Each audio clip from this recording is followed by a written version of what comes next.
નમસ્કાર. ધોરણ 10 science and ટેકનોલોજીના પ્રકરણ 6 જૈવિક ક્રિયાઓમાં ગુજરાત માધ્યમિક શિક્ષણ બોર્ડ દ્વારા પ્રકાશિત પૂરક સાહિત્ય હોમ લર્નિંગ એક્ઝામ્પલરનો આ પાર્ટ 5 છે. આ પહેલાં આપણે પાર્ટ 4 સુધી જોઈ ગયા હતા. પાર્ટ 5માં આજે આપણે દીર્ઘ જવાબી પ્રશ્નોનું સોલ્યુશન કરીશું. અહીં હોમ લર્નિંગ મટીરિયલ જે આપવામાં આવેલ છે તેમાં માત્ર મુદ્દાઓ જ તમને આપેલા છે.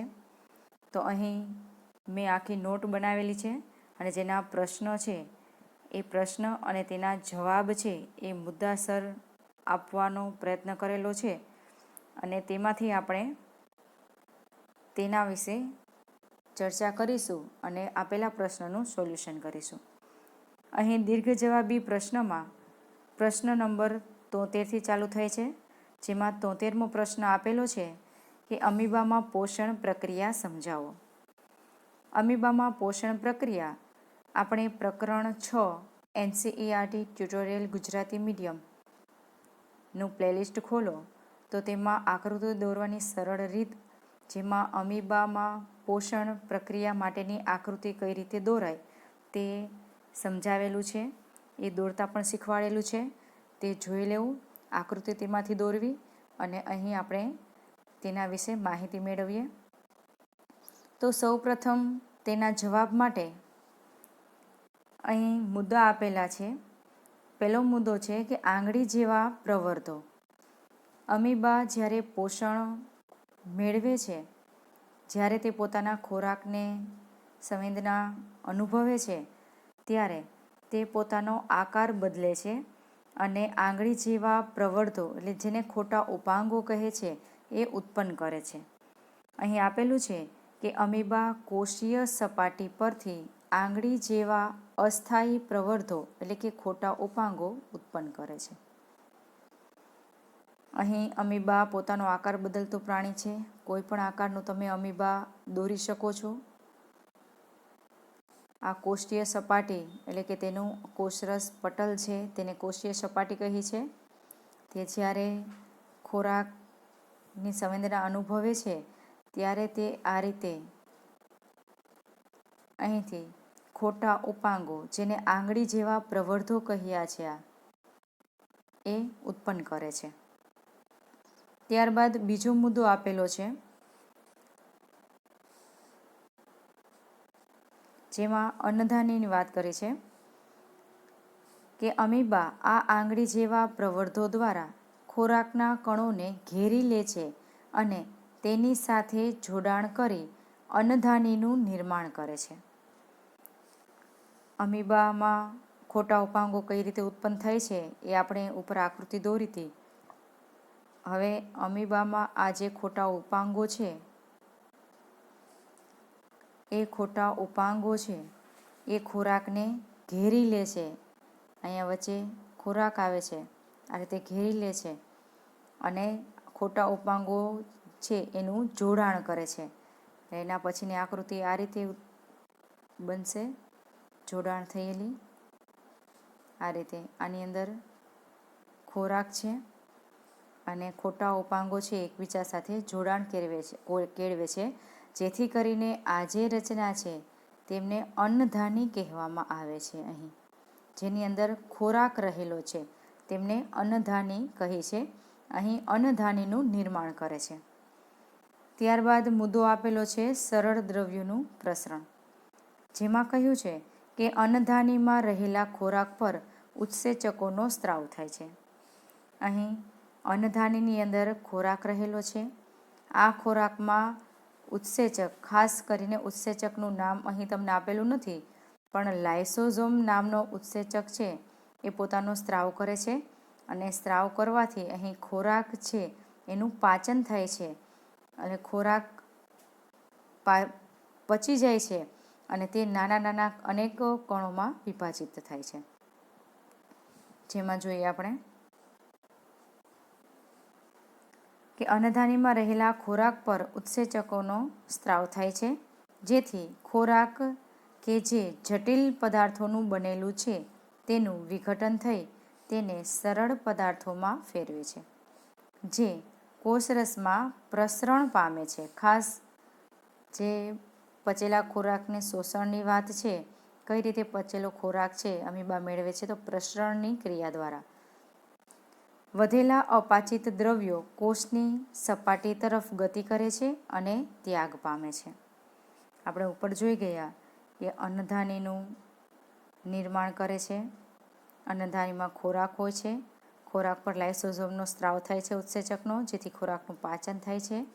અહીં પચી ગયેલો ખોરાક છે એ પચી ગયેલા ખોરાકનું અહીં પ્રસરણની ક્રિયા દ્વારા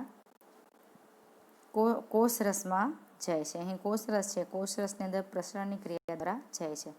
હવે ત્યારબાદ અહીં જે ખોરાક છે, વધેલો જે અપાચિત ખોરાક છે, એ અપાચિત ખોરાકનો ત્યાગ કરવાનો છે. પચેલો ખોરાક બધો જ અહીં કોષરસમાં આવી ગયો છે. અપાચિત ખોરાક છે એ અહીં કોષરસ પટલ છે એ તૂટવાથી અપાચિત ખોરાક છે એ ત્યાગ પામે છે. આ રીતે તેનું લખાણ છે એ કરી શકાય છે. આપણે આકૃતિ પણ દોરી, વધારે આકૃતિ કઈ રીતે દોરવી એ હું તમને એનો ફોટોગ્રાફ્સ બતાવી દઉં. આપણે ટેક્સ્ટબુકમાં, NCERTની ટેક્સ્ટબુકમાં આપેલું જ છે એ પ્રમાણે આકૃતિ પણ આની સાથે દોરવી જરૂરી છે, કારણ કે 4 માર્કનો પ્રશ્ન છે આ અમીબામાં પોષણ, ત્યારે તેનું લખાણ અને આકૃતિ હોવી ખૂબ જરૂરી છે. તો આપણે જોઈએ આકૃતિ.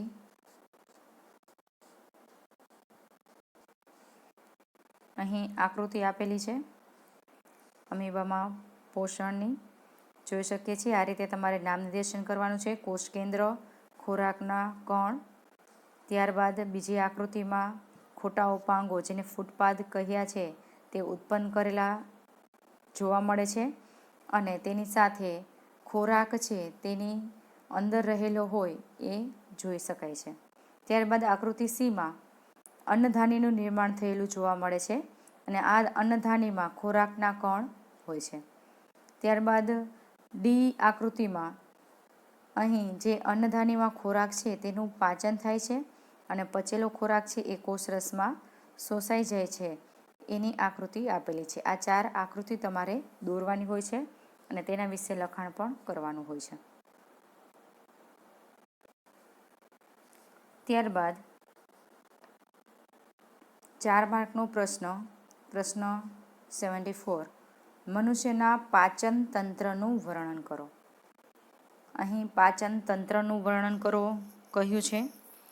આકૃતિની વાત નથી થઈ તો આકૃતિ દોરવી ફરજિયાત નથી, તમે દોરી પણ શકો છો. આકૃતિ દોરતા પણ મેં NCERT ટ્યુટોરિયલ ગુજરાતી મીડિયમનું પ્લેલિસ્ટ ખોલો તમે, તો તેમાં આકૃતિ દોરવાની સરળ રીતમાં મનુષ્યના પાચન તંત્રની આકૃતિ દોરતા શીખવાડેલી છે, તો તેમાંથી જોઈને આકૃતિ દોરી શકો છો. અને ત્યારબાદ અહીં તેના લખાણની વાત કરી છે. મનુષ્યના પાચન તંત્રની આકૃતિ આપણે તેમાંથી જોઈને દોરી શકીએ છીએ. ત્યારબાદ તેના લખાણ વિશે અહીં આપેલું છે, જેમાં મનુષ્યનું પાચન તંત્ર કહ્યું છે, ત્યારે પાચન તંત્ર છે એ વિવિધ અંગોથી બનેલું છે.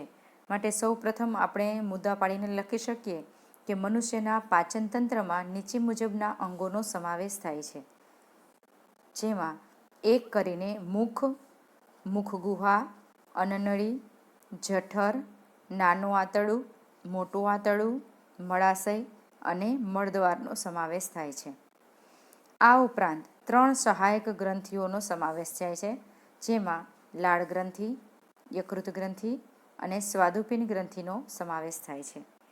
હવે આ દરેકે દરેક અંગ વિશે આપણે માહિતી આપવાની છે, જેમાં સૌ પ્રથમ મુખથી શરૂઆત કરીએ. અહીં મુખમાં આપણે લખી શકીએ કે મનુષ્યના પાચન તંત્રની શરૂઆત મુખથી થાય છે. આ મુખ, ત્યારબાદ મુખ ગુહામાં ખુલે છે. બીજો મુદ્દો આપણે લઈ શકાય મુખગુહા. મુખગુહામાં દાંત, લાળ ગ્રંથિ અને જીભ આવેલા છે. આ ત્રણેય વિશે આપણે માહિતી આપવાની છે, જેમાં સૌ પ્રથમ દાંત વિશે. તો દાંત વડે ખોરાકને ચાવતા તે નાના ટુકડાઓમાં રૂપાંતર થાય છે. અથવા એમ પણ લખી શકો કે દાંત વડે ખોરાક દળાય અને ભૂકો થાય છે. ત્યારબાદ બીજું લાળ ગ્રંથિ. તો લાળ ગ્રંથિમાંથી લાળરસનો સ્ત્રાવ થાય છે, જેથી ખોરાક પોચો અને ચીકણો બને છે. લાળરસમાં એમાઇલેઝ નામનો ઉત્સેચક આવેલો છે, જે ખોરાકમાં રહેલા જટિલ સ્ટાર્ચનું શર્કરામાં વિઘટન કરે છે. ખાસ અહીં 1 માર્ક્સમાં પણ ખાસ પૂછાય છે કે લાળ ગ્રંથિમાં કયો ઉત્સેચક હોય છે? તો એમાઇલેઝ નામનો ઉત્સેચક હોય છે. લાળ ગ્રંથિમાં રહેલા એમાઇલેઝનું કાર્ય શું છે? તો સ્ટાર્ચનું પાચન કરવાનું, અને તેને શર્કરામાં અથવા તો માલ્ટોઝમાં ફેરવે છે એમ પણ કહી શકાય. ત્યારબાદ લાળ ગ્રંથિ પછી જીભ. તો ખોરાક ચાવવાની ક્રિયા દરમિયાન માંસલ જીભ ખોરાકને લાળરસમાં સંપૂર્ણ મિશ્ર કરે છે. અહીં લાળરસ છે એ ખોરાક સાથે ભળવાથી ખોરાક પોચો અને ચીકણો થાય છે, જેથી મુખગુહામાંથી ખોરાક સરળતાથી આગળ અન્નનળીમાં જઈ શકે છે. તો અહીં એ પોચો અને ચીકણો બનાવવા માટેનું કાર્ય જીભ કરે છે, કે જીભ દ્વારા ખોરાક છે એ અને લાળ રસ છે બંને એકબીજામાં સંપૂર્ણ મિશ્ર થતા જોવા મળે છે. ત્યારબાદ ત્રીજો મુદ્દો આપણે લખી શકીએ અન્નનળી. અન્નનળીમાં આપણે આપેલું છે કે મુખથી જઠર સુધી ખોરાક અન્નનળી મારફતે જાય છે. અહીં પાચન માર્ગના સ્નાયુઓના લયબદ્ધ સંકોચનથી ખોરાક નીચેની દિશામાં આગળ વધે છે.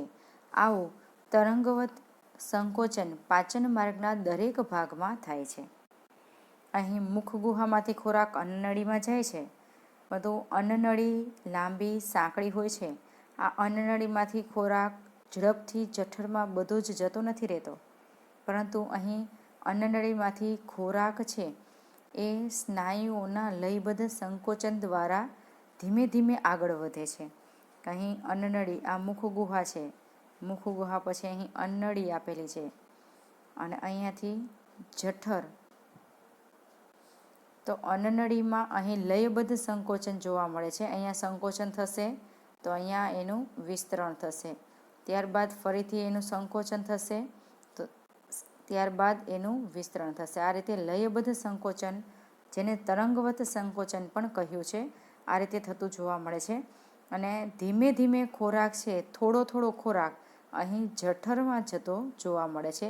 એકી સાથે બધો જ ખોરાક જઠરમાં જઈ શકતો નથી. ધીમે ધીમે ધીમે કરીને ખોરાક છે એ આગળ વધી અને જઠરમાં જાય છે.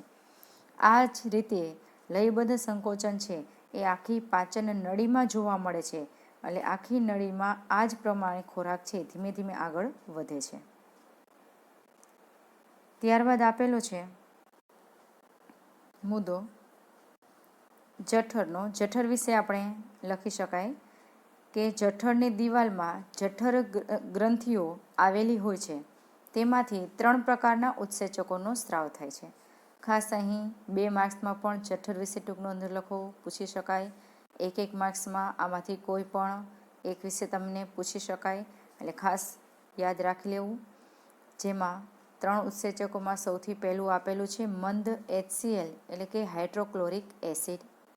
તો તેના અહીં 2 કાર્ય છે. પહેલું છે તે એસિડિક માધ્યમ તૈયાર કરે છે, અને આ એસિડિક માધ્યમથી જ પેપ્સિન ઉત્સેચકની પ્રક્રિયામાં મદદ કરે છે. અહીં એસિડિક ખોરાક બને તો જ પેપ્સિન છે એ પોતાનું કાર્ય છે ઝડપથી કરી શકે છે. તો અહીં અને પેપ્સિન એ પ્રોટીનના પાચનની શરૂઆત કરે છે. તો ખોરાકના પચવા માટે અહીં ખોરાક એસિડિક હોવો ખૂબ જરૂરી છે, અને આવો એસિડિક કરે છે મંદ HCl જઠરની દિવાલમાંથી, જે જઠર ગ્રંથિઓ છે તેમાંથી સ્ત્રાવ પામે છે.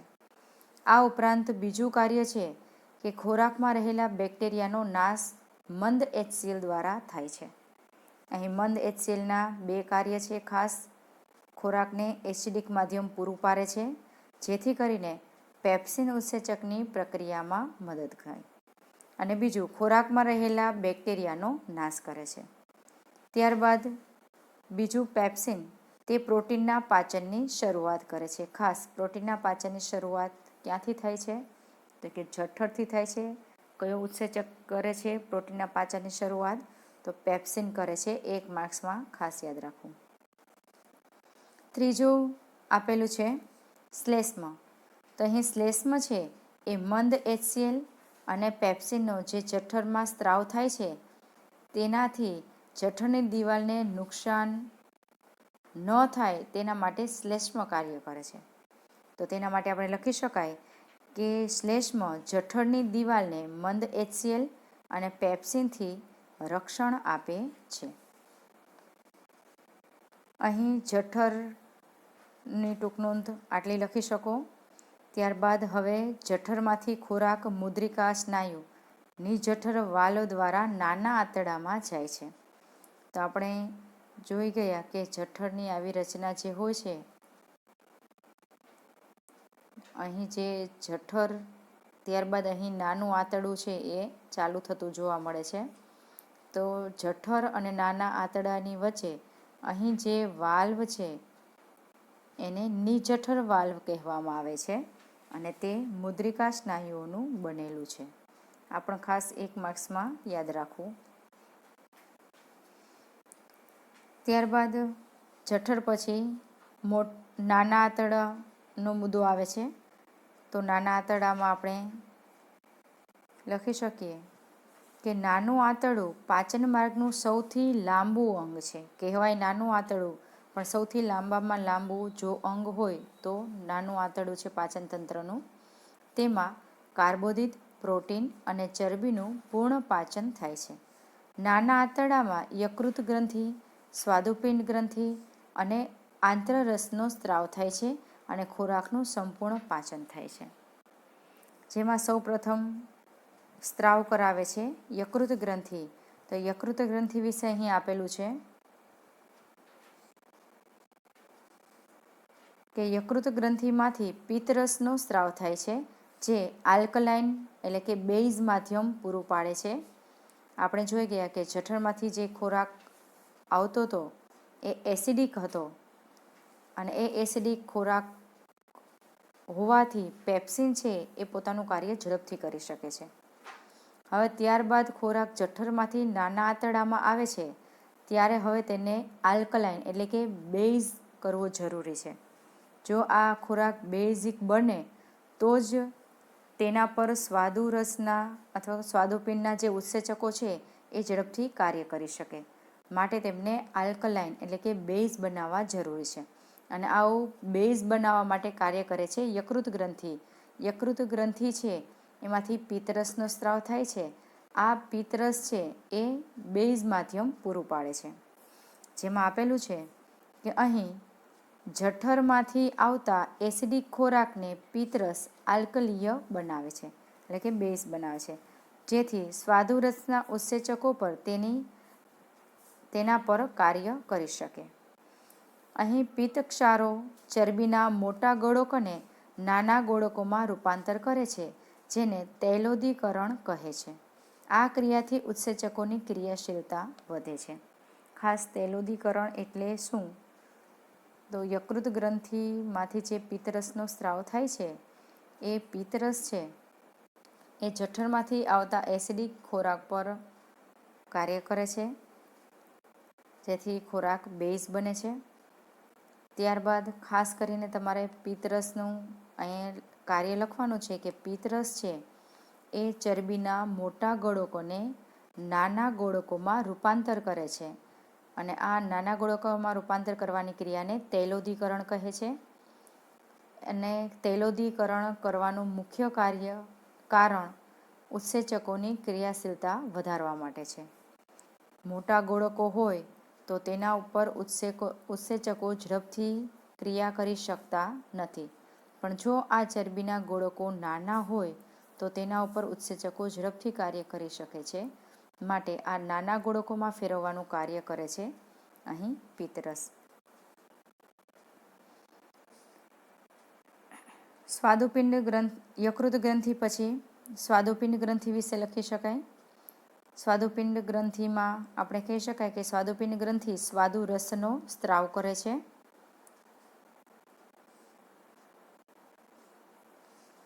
આ સ્વાદુરસમાંથી 3 પ્રકારના ઉત્સેચકોનો સ્ત્રાવ થાય છે, જેમાં સૌપ્રથમ એમાઇલેઝ જે કાર્બોદિતનું પાચન કરે છે, ટ્રિપ્સિન જે પ્રોટીનનું પાચન કરે છે, લાઇપેઝ જે ચરબીનું પાચન કરે છે.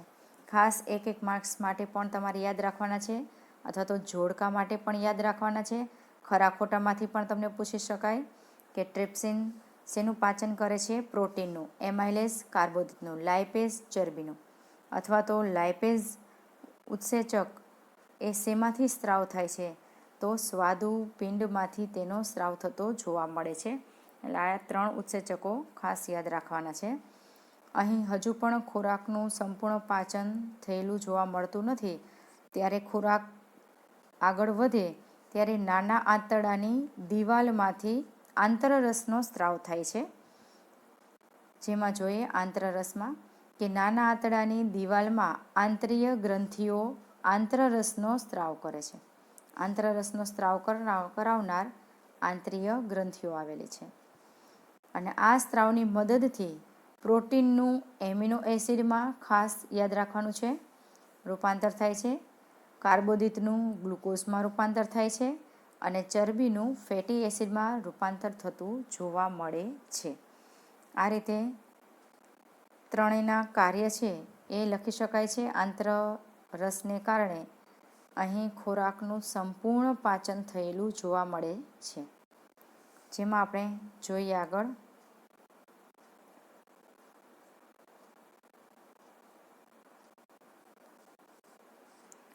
જેમાં આપેલું છે કે આમ અહીં ખોરાકનું સંપૂર્ણ પાચન થાય છે. આ પાચિત ખોરાકનું નાના આંતરડાની દિવાલ દ્વારા અભિશોષણ થાય છે. ખોરાક અહીં સંપૂર્ણ પચી ગયેલો છે. હવે નાના આંતરડાની દિવાલ દ્વારા તેનું શોષણ થાય છે પાચિત ખોરાકનું. અહીં નાના આંતરડાની જે દિવાલ છે તેમાં હવે આંગળી જેવા પ્રવર્ધો આવેલા હોય છે, જેને રસાંકુરો કહેવાય છે. આ રસાંકુરો છે એ પાચિત ખોરાકનું શોષણ કરે છે. આ ઉપરાંત આ રસાંકુરો ઉપર અસંખ્ય રુધિર કેશિકાઓ આવેલી હોય છે. જેવું રસાંકુરો પાચિત ખોરાકનું શોષણ કરે એટલે તેમાં રહેલા જે પાચિત ખોરાક છે તેને રુધિરમાં ઠાલવવાનું, રુધિરમાં લઈ જવાનું કાર્ય આ રુધિર કેશિકાઓ કરે છે. એટલે કે અહીં શોષાયેલો ખોરાક છે એ રુધિર કેશિકામાં જાય છે, રુધિર વાહિનીઓમાં જાય છે, અને રુધિર વાહિનીઓ છે એ આગળ આખા શરીરમાં જાય છે અને શરીરના દરેકે દરેક કોષ સુધી આ પાચિત ખોરાકને પહોંચાડે છે. જેથી પાચિત ખોરાક છે એ આ કોષમાં જાય છે. ત્યારે કોષમાં કણાભ સૂત્રની અંદર તેનું દહન થાય છે અને તેમાંથી ઉર્જા ઉત્પન્ન થાય છે, અને આ ઉર્જા એટીપી સ્વરૂપે ઉત્પન્ન થતી જોવા મળે છે. આમ આ પચી ગયેલા ખોરાકનો આ રીતે ઉર્જા ઉત્પન્ન કરવા માટે તેનો ઉપયોગ કરવામાં આવે છે.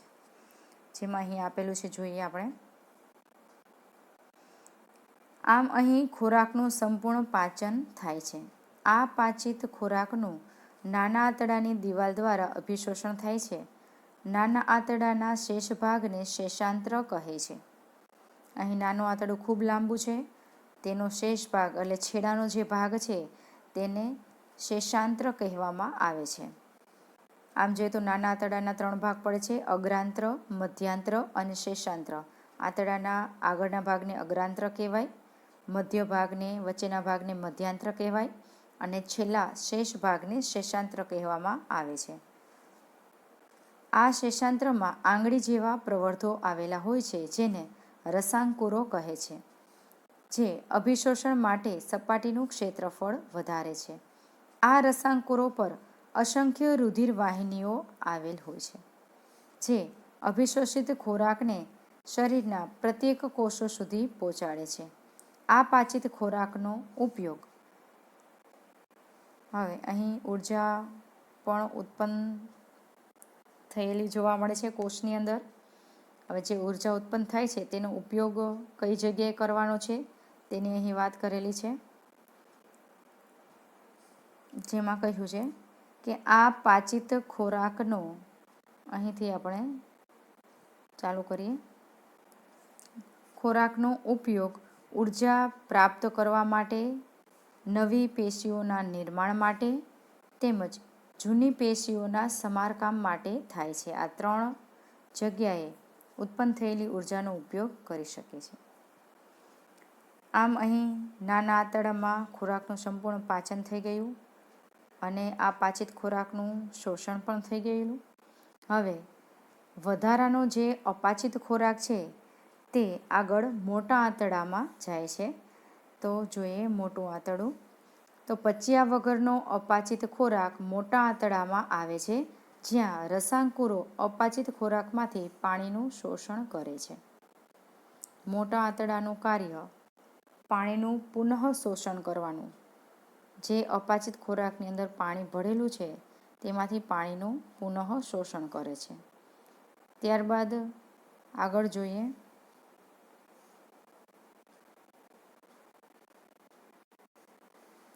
જેમાં મળાશય. અપાચિત ખોરાક મળાશયમાં સંગ્રહ પામે છે. મળાશય એક કોથળી જેવી રચના છે જેમાં અપાચિત ખોરાકનો સંગ્રહ થાય છે. અને છેલ્લે મળદ્વાર. અપાચિત ખોરાકને ગુદા દ્વારા શરીરની બહાર ત્યાગ કરવામાં આવે છે. અને આ જે ગુદાદ્વાર અથવા તો મળદ્વાર એ મુદ્રિકા સ્નાયુઓનું બનેલું હોય છે. આમ અહીં મનુષ્યનું પાચન તંત્ર તમે આટલા મુદ્દા લખી અને સરસ મજાની રીતે સમજાવી શકો. 4માંથી 4 માર્ક્સ આપણે મેળવી શકીએ. આ રીતે સ્ટેપ બાય સ્ટેપ અને મુદ્દાસર લખેલું હોય તો જરૂરથી આપણે પૂરેપૂરા માર્ક્સ મેળવી શકીએ છીએ. ત્યારબાદ આગળ જોઈએ તો પ્રશ્ન નંબર 75.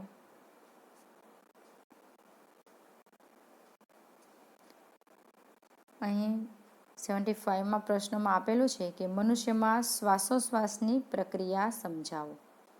અહીં શ્વસન તંત્ર નથી આપેલું. જો તંત્ર આપેલું હોત તો આપણે તેના જુદા જુદા અંગો વિશે માહિતી આપવાની થાત. અને અંગો વિશે માહિતી એટલે કે જેમાં નાસિકા છિદ્ર, નાસિકા કોટર, ત્યારબાદ કંઠનળી, સ્વરપેટી, શ્વાસનળી, શ્વાસવાહિની, ફેફસા, ઉરોદર પટલ વગેરે વિશે આપણે માહિતી આપવાની થાત દરેકે દરેક અંગની.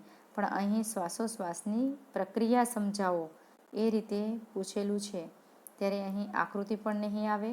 માત્ર તમારે શ્વસનની પ્રક્રિયા છે એ જ સમજાવવાની છે. જેમાં આપણે જોઈએ કે જ્યારે આપણે વાતાવરણમાં રહેલા ઓક્સિજનને નાસિકા છિદ્ર દ્વારા શ્વાસ મારફતે દાખલ કરીએ છીએ, અહીં દાખલ કરીએ છીએ, અહીં આવશે દાખલ કરીએ ત્યારે આપણી પાંસળીઓ ઉપર તરફ ખેંચાય છે અને ઉરોદર પટલ ચપટો બને છે. શ્વાસ લેવાની પ્રક્રિયા સમજાવેલી છે. વાતાવરણમાં રહેલા ઓક્સિજનનો આપણે નાસિકા છિદ્ર મારફતે શ્વાસને ગ્રહણ કરીએ છીએ. આ ગ્રહણ કરીએ છીએ ત્યારે આપણી પાંસળીઓ છે એ ઉપરની તરફ ખેંચાય છે અને ઉરોદર પટલ છે એ ચપટો બની અને નીચેની તરફ જાય છે. આપણે શ્વસનની ક્રિયા કરી શકીએ. આ ટોપિક સમજતી વખતે તમે એક વખત ઊંડો શ્વાસ લો તો તમને ફીલ થશે કે જ્યારે પાંસળીના સ્નાયુ છે એ બહારની તરફ ખસતા જોવા મળે છે અને જે ઉરોદર પટલ છે એ નીચેની તરફ પેટ તરફ જતું જોવા મળે છે. આમ પાંસળીના સ્નાયુ બહારની તરફ, ઉરોદર પટલ નીચેની તરફ જે ખેંચાય છે જાય છે ત્યારે તેનું જે છાતીનું પોલાણ એટલે કે એને ઉરસીય પોલાણ કહેવાય છે અથવા તો ઉરસીય ગુહા પણ કહેવાય છે. આ ઉરસીય ગુહાના પોલાણમાં વધારો થાય છે અને દબાણ ઘટે છે. અહીં પોલાણમાં વધારો થવાના કારણે વાતાવરણમાંથી હવા છે એ ફેફસામાં દાખલ થાય છે અને વિસ્તરણ પામેલા વાયુકોષ્ઠમાં જાય છે. અહીં વાયુકોષ્ઠમાં ઓક્સિજન આ રીતે દાખલ થતો જોવા મળે છે. જેમાં આપણે જોઈએ, તેથી ઉરસીય એટલે કે છાતીના પોલાણ ગુહાના વિસ્તારમાં વધારો થાય છે આ કારણે વાતાવરણમાંથી હવા ફેફસામાં દાખલ થાય છે અને વિસ્તરણ પામેલ વાયુકોષ્ઠોમાં જાય છે, ત્યારે વાયુકોષ્ઠો હવાથી ભરાઈ જાય છે. ત્યારબાદ જોઈએ આપણે, આ વાયુકોષ્ઠો વાયુ વિનિમય માટેની સપાટી પૂરી પાડે છે. અહીં વાયુકોષ્ઠો પર અસંખ્ય રુધિર કેશિકાઓ આવેલી છે. વાયુકોષ્ઠની રચના પણ મેં આકૃતિ દોરીને શીખવાડેલી છે. આકૃતિ દોરવાની સરળ રીત, બધી જ આકૃતિ પ્રકરણ 6માં આવતી હોય તે બધી જ આકૃતિ સરળતાથી કઈ રીતે દોરી શકાય ઝડપથી તે મેં શીખવાડેલી છે, તો તમે જોઈ શકો છો પ્લેલિસ્ટ ખોલીને. અહીં જે વાયુકોષ્ઠ છે એ વાયુકોષ્ઠ ઉપર અસંખ્ય રુધિર કેશિકાઓ આવેલી હોય છે. જ્યારે શ્વાસ વાહિનીમાંથી ઓક્સિજન છે વાયુકોષ્ઠમાં આવે છે, ત્યારે ઉપર અસંખ્ય રુધિર કેશિકાઓ હોય છે. એ રુધિર કેશિકાઓ વાયુકોષ્ઠમાં રહેલા ઓક્સિજનને લઈ લે છે, એટલે કે તેને ગ્રહણ કરે છે અને રુધિર વાહિનીઓમાં રહેલો કાર્બન ડાયોક્સાઇડ અહીં વાયુકોષ્ઠમાં આપે છે. આ રીતે અહીં વાયુ વિનિમયની ક્રિયા થતી જોવા મળે છે. જેમાં આપણે જોઈએ લખાણમાં, આ વાયુકોષ્ઠ પર અસંખ્ય રુધિર કેશિકાઓ પથરાયેલી હોય છે. ત્યારબાદ શરીરમાંથી કાર્બન ડાયોક્સાઇડ યુક્ત રુધિર વાયુકોષ્ઠમાં મુક્ત થાય છે અને વાયુકોષ્ઠમાં રહેલ ઓક્સિજન રુધિર કેશિકાઓ ગ્રહણ કરે છે. આમ વાયુ વિનિમયની પ્રક્રિયા થાય છે. અહીં જે ઓક્સિજન અને કાર્બન ડાયોક્સાઇડની આપલેની ક્રિયા થાય છે તેને વાયુ વિનિમયની ક્રિયા પણ કહેવામાં આવે છે. આ જ દરમિયાન ઉરોદર પટલ ઉપર તરફ ખેંચાય છે. જે આ પ્રક્રિયા પૂર્ણ થાય, ઓક્સિજન અને કાર્બન ડાયોક્સાઇડને આપલેની પ્રક્રિયા, તે દરમિયાન ફરીથી ઉરોદર પટલના સ્નાયુ અને પાંસળીના સ્નાયુ છે એ પોતાની મૂળ સ્થિતિમાં આવવા માટે પ્રયત્ન કરે છે. તેમાં જોઈએ આપણે કે આ જ દરમિયાન ઉરોદર પટલ ઉપર તરફ ખેંચાય છે અને પાંસળીઓ નીચે તરફ આવે છે. અહીં પાંસળીના સ્નાયુ જે બહારની તરફ જતા હતા એ પાછા અંદરની તરફ જાય છે. ઉરોદર પટલ જે નીચે તરફ જતું હતું એ ફરીથી ઉપર આવે છે અને તેના પરિણામે ઉરસીય ગુહા એટલે કે છાતીના પોલાણમાં ઘટાડો થાય છે. અહીં દબાણ વધે છે, જેથી કરીને અહીં ફેફસામાંથી કાર્બન ડાયોક્સાઇડ યુક્ત અથવા તો કાર્બન ડાયોક્સાઇડ છે તે નાસિકા છિદ્ર મારફતે વાતાવરણમાં દૂર થાય છે. આમ અહીં શ્વાસોશ્વાસની ક્રિયા આ રીતે થતી જોવા મળે છે. ત્યારબાદ શ્વાસોશ્વાસ સમયે જ્યારે હવા અંદર અને બહાર આવાગમન, ખાસ અહીં શબ્દ આપેલો છે ગમન એટલે કે આવવું અને જવું, આ રીતે અંદર અને બહાર આવવા જવાની જે ક્રિયા છે ને આવાગમન કહ્યું છે, પામે છે, ત્યારે ફેફસા કેટલીક હવાનો જથ્થો જાળવી રાખે છે. તેથી ઓક્સિજનના શોષણ તેમજ કાર્બન ડાયોક્સાઇડ મુક્ત કરવા માટે પૂરતો સમય મળી રહે છે. એટલે કે આ જે આપલેની પ્રક્રિયા થાય છે એ દરમિયાન અહીં ફેફસાની અંદર હવાનો થોડો ઘણો જથ્થો તો હોય જ છે કે જેનો તે ઉપયોગ કરી શકે. આમ અહીં આપણે 3 દીર્ઘ જવાબી પ્રશ્નો છે એ પૂરા કરીએ છીએ. ત્યારબાદ પ્રશ્ન નંબર જે 76મો છે એ આપણે નેક્સ્ટ વિડીયોમાં જોઈશું.